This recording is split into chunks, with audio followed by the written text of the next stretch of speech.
तो बच्चों अब नेक्स्ट क्वेश्चन है, two identical balls having like charges and placed at a certain distance apart repel each other with a certain force. They are brought in contact and then they moved apart to a distance equal to half of their separation. The force of the repulsion between them increased 4.5 times in the comparison with the initial value. The ratio of initial charges of the ball is, option given है A 2, B 3, C 4 और D 6। तो बच्चों अब इस question में कहा जा रहा है कि two identical balls having like charges. Like charge means अगर एक पर पॉजिटिव है तो दूसरे पर भी पॉजिटिव है, ठीक है। आर एट सम सेपरेशन, तो वो कुछ सेपरेशन पे है, मान लीजिए वो सेपरेशन कितना है डी। ये एक दूसरे से कुछ सेपरेशन पर है तो इनके बीच कुछ रिपल्सन फोर्स लगता है। तो बच्चों सिंपल सी बात है कि अगर ये लाइक चार्ज है तो इनमें एक रिपल्सिव फोर्स लगेगा and the value of force will be, क्या होगी बच्चों यहां से देखिए, तो कूलम्ब्स लॉ क्या होता है, K Q1 Q2 upon D square. ये फोर्स लगेगा शुरुआत में इनिशियल सिचुएशन में, क्यों, क्योंकि उनके बीच की डिस्टेंस बच्चों D है। अब नेक्स्ट कंडीशन में कह रहे हैं now these spheres make a touch, उनको हमने एक दूसरे से टच करा दिया। तो टचिंग वाला कॉन्सेप्ट आपको मैंने बताया है ना कि अगर दोनों को टच कराएंगे तो नेट चार्ज अब क्या हो जाएगा Q1 प्लस Q2। और जब अब इनको सेपरेट करेंगे तो चूंकि ये दोनों बॉल कैसी हैं, आइडेंटिकल हैं, तो इन पे चार्ज इक्वली डिस्ट्रीब्यूट हो जाएगा, मीन्स इक्वल हो जाएगा। तो बच्चों ये इसलिए हो रहा है क्योंकि ये दोनों स्फेयर्स क्या है, सेम साइज के हैं, आइडेंटिकल हैं, ठीक है। अच्छा अब कह रहे हैं कि इन दोनों को एक दूसरे से हाफ डिस्टेंस पर पुट कर देते हैं। कितनी डिस्टेंस पर पुट कर दिया, हाफ, 1/2 डिस्टेंस। मतलब पहले D डिस्टेंस थी तो अब कितनी हो गई बच्चों, D/2 हो गई। और चार्ज कितने कितने हो गए होंगे after touching, Q1 plus Q2 अपान 2 और Q1 प्लस Q2 अपान 2। देखिए क्या कहा जा रहा है कि पहले फोर्स ये लगता है, जब इन दोनों बॉल्स को आपस में टच कर देते हैं तो नेट चार्ज क्या हो गया, Q1 प्लस Q2। फिर से उनको सेपरेट कर देते हैं तो चार्ज क्या हो जाएगा, जो भी टोटल चार्ज है वो इक्वली डिवाइड हो जाएगा। एक पर हो गया Q1 प्लस Q2/2, भाई जब उसको अलग अलग करेंगे तो ये चार्ज इक्वली डिवाइड होगा, तो एक पर हो जाएगा Q1 प्लस Q2 अपान 2 और एक पर भी हो जाएगा Q1 प्लस Q2 अपान 2। वो दोनों बॉल्स पे आ गया और कह रहे फाइनली हम उसको पहले वाली डिस्टेंस की हाफ डिस्टेंस पर रखते हैं, ठीक है। तो इस समय बच्चों कितना फोर्स लग रहा होगा, सीधी सी बात है, अब फोर्स इस पे लगेगा F2 is equal to K, ठीक है, Q1 प्लस Q2 अपान 2 का होल स्क्वायर अपान D/2 का whole square. Means F2 is equal to आ गया K Q1 प्लस Q2 का whole square upon D square. क्यों, अपान में 4, अपान में 4 कैंसिल, ये F2 आ गया। अब कह क्या रहे हैं कि जो फाइनल फोर्स है वो पहले वाले फोर्स का 4.5 टाइम्स है, ये क्वेश्चन में खुद दे रखा है। तो according to question F2 is equal to 4.5 F1, so K Q1 plus Q2 का whole square upon D square is equal to 4.5 into K Q1 Q2 upon D square. बच्चों K से K को cancel कर देंगे, D square से D square को cancel कर देंगे। अब हमारे पास यहां पे क्या बचेगा, देखो ये वैल्यू बचेगी हमारे पास Q1 square plus Q2 square plus 2Q1 Q2 is equal to 4.5 Q1 Q2। इसको इधर लाएंगे तो बच्चों क्या बचेगा, Q1 स्क्वायर, ये देखो 4.5 Q1 Q2 है, यहाँ आएगा तो क्या आ जाएगा माइनस का 4.5, इसमें सब्ट्रैक्ट होगा तो बच्चों क्या बचेगा माइनस का 2.5, क्या बचेगा माइनस का 2.5 Q1 Q2 plus Q2 square is equal to 0। ऐसा करते इस इक्वेशन को Q2 से डिवाइड कर देते हैं। क्यों? क्योंकि हमको चार्जेज का रेशियो बताना है, मीन्स Q1 अपान Q2 बताना है। तो देखिए ऑन डिवाइडिंग बाई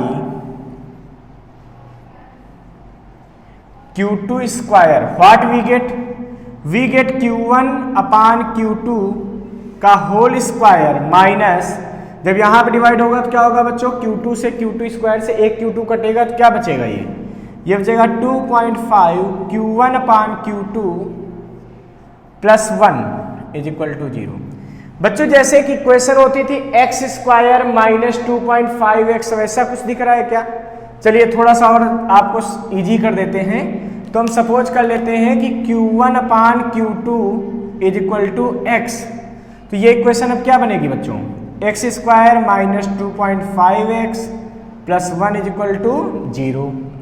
अब हम यहाँ पे सीधराचार्य फार्मूला यूज कर लेंगे। क्या होता है, x is equal to minus B.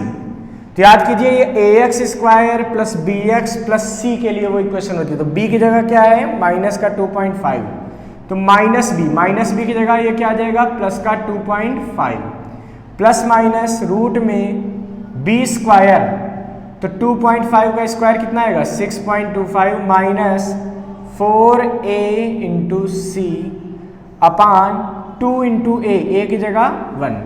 जिन बच्चों को श्रीधराचार्य फार्मूला नहीं आता मैं लिख के दिखा देता हूं। बच्चों ऐसा होता है कि अगर ax square plus bx plus c ये कोई क्वाड्रेटिक इक्वेशन है और इसको सॉल्व करना हो तो श्रीधराचार्य फार्मूला कहता है इसके 2x की वैल्यू हो सकती है और वो वैल्यू निकालने का फार्मूला होता है minus b plus minus root में b square minus 4ac upon 2a। देखिए कंपेयर कर देंगे अगर तो ax स्क्वायर था यहाँ पे 1x स्क्वायर, तो a की जगह 1, b की जगह बच्चों क्या आएगा माइनस का 2.5, c की जगह क्या आएगा देखिए 1, और इस इक्वेशन में पूरा वैल्यू पुट कर देंगे तो यही आ जाएगा। ठीक है, अब जब ये आ जाएगा तो बच्चों यहाँ से x की वैल्यू क्या आ सकती है सोचिए, ये आ जाएगा 2.5 प्लस माइनस रूट में क्या बचेगा देखिए सब्ट्रैक्ट होगा 2.25 अपान 2, तो ये बचेगा x is equal to 2.5 plus minus 1.5 upon 2। It means the value of x is equal to 2.5 plus 1.5 upon 2 on taking plus sign, और x is equal to 2.5 minus 1.5 upon 2 on taking minus sign. So what values are possible, so x is equal to ये क्या बचेगा, इससे बच्चे देखो ये दोनों add होंगे तो क्या बचेगा 4 अपान 2 मीन्स 2, और x इज इक्वल टू यहाँ क्या बचेगा बच्चों 1, तो 1 upon 2। So the value of x is 2 और 1 अपान 2। रेशियो ऑफ चार्ज है, x क्या है देखिए यहां से आप फिर से x की वैल्यू पुट कर दीजिए, ये आपने लेट किया था, x की वैल्यू पुट कर देंगे तो क्या मिलेगा Q1 upon Q2 is equal to 2 और Q1 upon Q2 is equal to 1 upon 2। So Q1 upon Q2 is equal to 2, so option 1 will be correct. आप इसका स्क्रीनशॉट ले लीजिए। चलिए स्टूडेंट्स अब नया क्वेश्चन लगाते हैं और हमारा नेक्स्ट क्वेश्चन है two identical conducting spheres carrying different charges attract each other with a force F when placed in air medium at a distance d apart. The spheres are brought into contact and then taken to their original positions. Now the two spheres repel each other with the force whose magnitude is equal to that of initial attractive force. The ratio between the initial charges on the spheres is, बच्चे इस question में कह रहे हैं कि यहाँ पे दो चार्ज हैं और वो दोनों चार्ज एक मीडियम में d डिस्टेंस पर रखे हुए हैं, बट वो चार्ज कैसे हैं बच्चों? अपोजिट चार्ज है। ये उन्होंने खुद ही कह दिया क्वेश्चन में। इसका मतलब ये हुआ कि अगर एक चार्ज -q1 तो एक +q2। क्यों? क्योंकि अनइक्वल चार्ज है। ठीक है, अब कह रहे हैं कि they are placed at d distance apart in air, then the attraction force is F। तो बच्चों अट्रैक्शन फोर्स F है, इसका मतलब क्या हुआ? F is equal to k q1 q2 upon d²। This is the attraction force acted between two charges. ठीक है, अब आगे क्या कह रहे हैं बच्चों? ये इक्वेशन हमारी पहली बन गई है। अब आगे क्या कह रहे हैं कि अगर इन दोनों चार्जेज को आपस में टच करा देते हैं, तो बच्चों जब टच कराएंगे तो कितना चार्ज हो जाएगा? देखिए, एक पे q1 है, एक पे q2 है, तो नेट चार्ज कितना आ जाएगा? देखिए q2 माइनस q1। अब जब इनको अलग अलग करेंगे तो यही चार्ज दोनों पे इक्वली डिस्ट्रीब्यूट हो जाएगा। क्यों? क्योंकि दोनों स्फेयर्स आइडेंटिकल हैं, मींस इक्वल साइज में हैं। तो जब इक्वल साइज में होते हैं तो उनमें चार्ज क्या हो जाता है बच्चों? इक्वली डिवाइड हो जाता है। तो q2 माइनस q1 अपॉन 2, ये चार्ज दोनों पर आ जाएगा। अब क्वेश्चन ये कह रहा है कि अगर इन चार्जेज को भी d डिस्टेंस पर रख देते हैं, मतलब कुछ इस तरीके से फाइनल सिचुएशन में रख देते हैं, एक तरफ q2 माइनस q1 अपॉन 2 और एक तरफ भी q2 माइनस q1 अपॉन 2, और ये एक दूसरे से कितनी डिस्टेंस पर रख देते हैं? d डिस्टेंस पर। तो बच्चों कह रहे हैं कि इनके बीच अब रिपल्सन फोर्स लगता है। भाई सीधी सी बात है, जब टच करा के अलग अलग करोगे तो ये सेम साइन का चार्ज होगा, चाहे दोनों पॉजिटिव हो चाहे दोनों निगेटिव। अगर q2 बड़ा होगा तो दोनों पे पॉजिटिव आ जाएगा, अगर q1 बड़ा होगा तो दोनों पे निगेटिव आ जाएगा।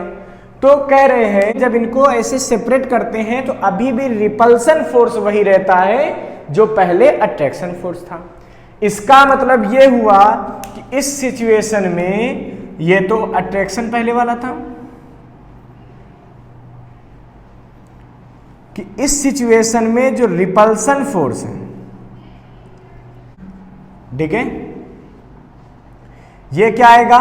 ये आएगा k q2 minus q1 upon 2, ठीक है, into q2 minus q1 upon 2, यानी कि इसका होल स्क्वायर अपॉन डिस्टेंस का स्क्वायर तो d², यानी कि F2 बराबर आ गया k q2 माइनस q1 का होल स्क्वायर अपॉन 4d²।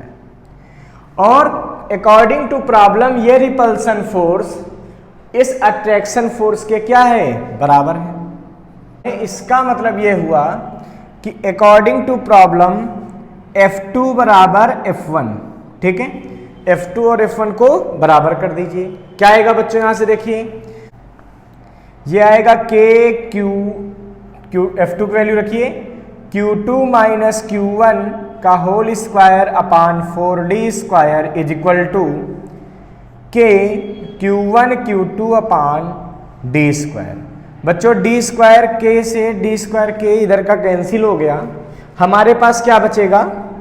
हमारे पास ये बचेगा बच्चों, ठीक है, q1 माइनस q2 का होल स्क्वायर, तो बचेगा q2² minus plus q1² minus 2 q1 q2 अपान 4। तो देखिए अपान का ये 4 है, इसको क्रॉस मल्टीप्लाई कर दीजिए तो उधर हो जाएगा 4 q1 q2। ये आ जाएगा बच्चों q1² plus q2² minus 6 q1 q2 is equal to 0। हमको बच्चों q1 अपान q2 फाइंड करना है, ठीक है। तो हम एक काम करते हैं, हम q1 अपान q2 बना लेते हैं। तो पूरी इक्वेशन में ऑन डिवाइडिंग बाई q2² क्या करते हैं, q2² से डिवाइड करेंगे तो क्या बनेगा, q1 अपान q2 का whole square plus minus 6 q1 upon q2। देखिए अपान में q2² आएगा, एक q2 कट जाएगा तो ये बचेगा, प्लस का 1 इज इक्वल टू 0। अब अगर मैं यहां पे श्रीधराचार्य फार्मूला यूज करता हूं तो क्या मिलेगा, Q1 upon Q2 is equal to minus b, तो प्लस का 6 प्लस माइनस रूट में b square 36 minus 4a1c1 upon 2a, एक जगह 1। देखिए ये क्वाड्रेटिक इक्वेशन बन गई ना, x square minus 6x plus 1, उसमें अगर लगाते तो ऐसा आता, x की जगह Q1 अपान Q2 है। अब देखिए Q1 अपान Q2 की वैल्यू कितनी आएगी बच्चों, यहां से ये आ जाएगी Q1 upon Q2 is equal to 6 plus minus root में 32 अपान 2, तो Q1 upon Q2 is equal to बचेगा 3 प्लस माइनस, यहां से देखिए 4 बाहर आएगा तो 4 का बाहर लेंगे तो रूट में 8 बचेगा, और 4 से 2 आया, यहां से 2 आया, ये 2 बाहर अपान में 2, ये कैंसिल हो गया। तो बच्चों Q1 अपान Q2 कितना आ गया, 3 प्लस माइनस रूट में 8। So the value of Q1 upon Q2 is 3 plus root 8 और Q1 upon Q2 is equal to 3 minus root 8। ठीक है, तो ये हमारे आंसर आ जाएंगे कि Q1 और Q2 का रेशियो क्या होगा, 3 प्लस रूट 8 और 3 माइनस रूट 8। इस सॉल्यूशन का आप स्क्रीनशॉट ले लीजिए। इसका मतलब वहां पे देखिए तो ऑप्शन नंबर 3 सही हो जाएगा, 3 plus root 2 root 8, 3 plus root 8 और 3 माइनस रूट 8।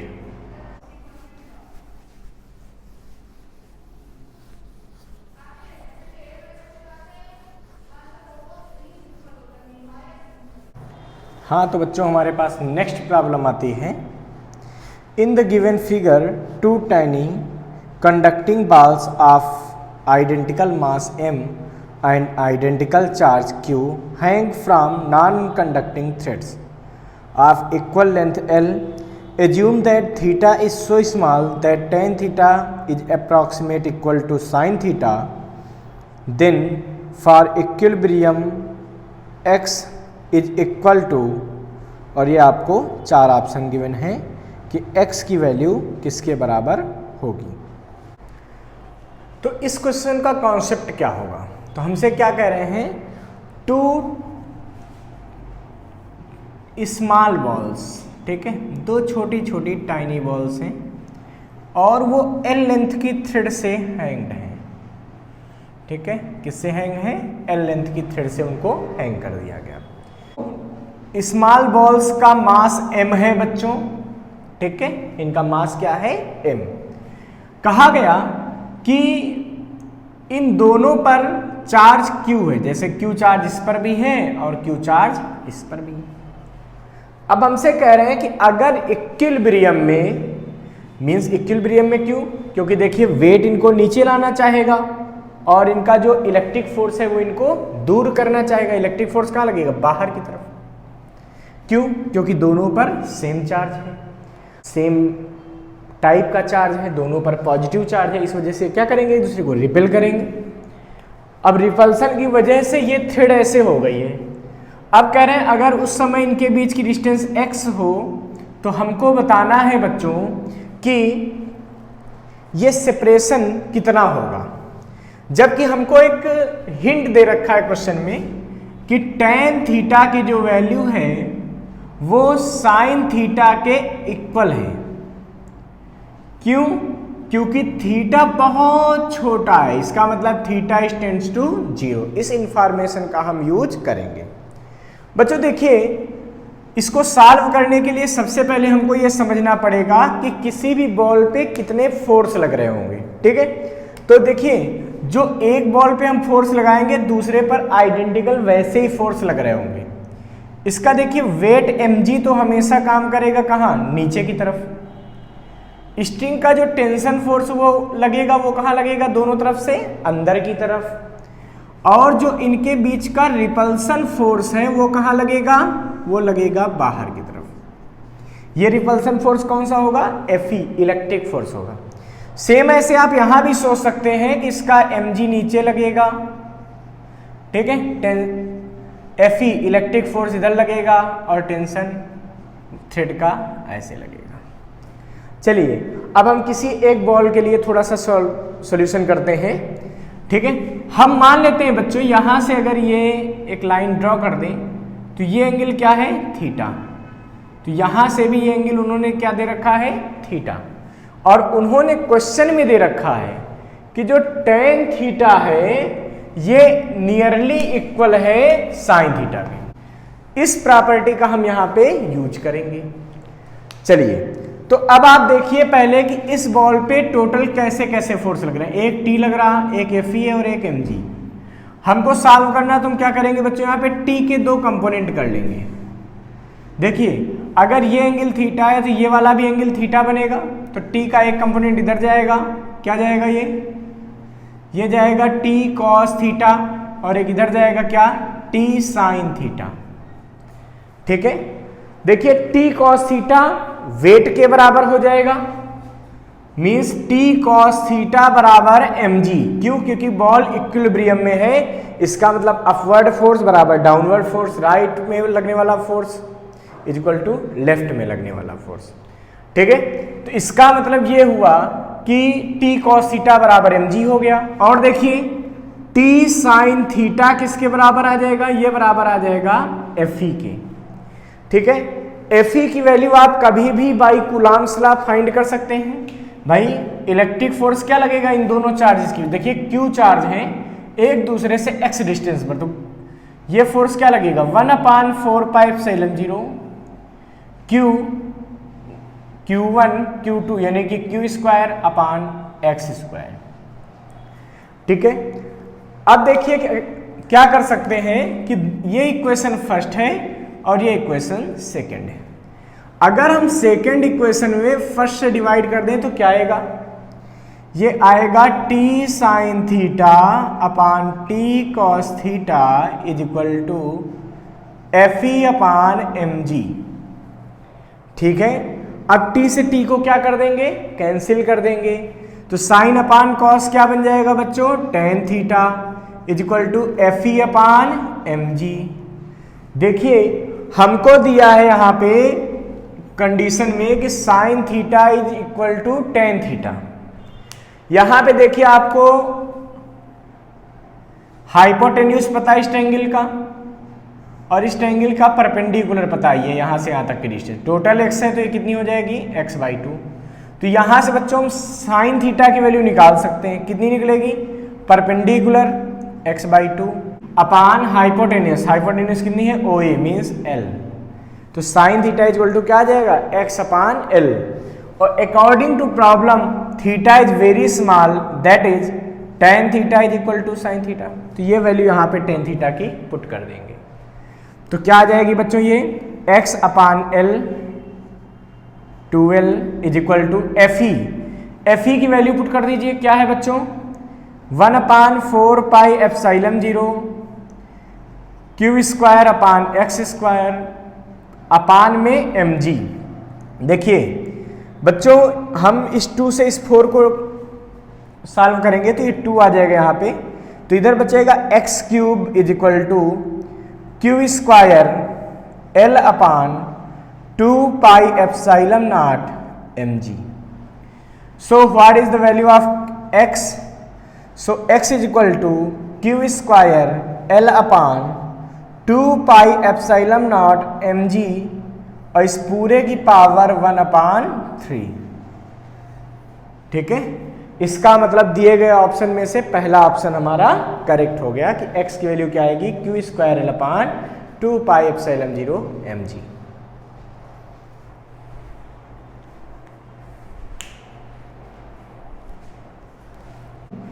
और लगातार अच्छे न्यूमेरिकल सॉल्व करते रहिए। Thank you.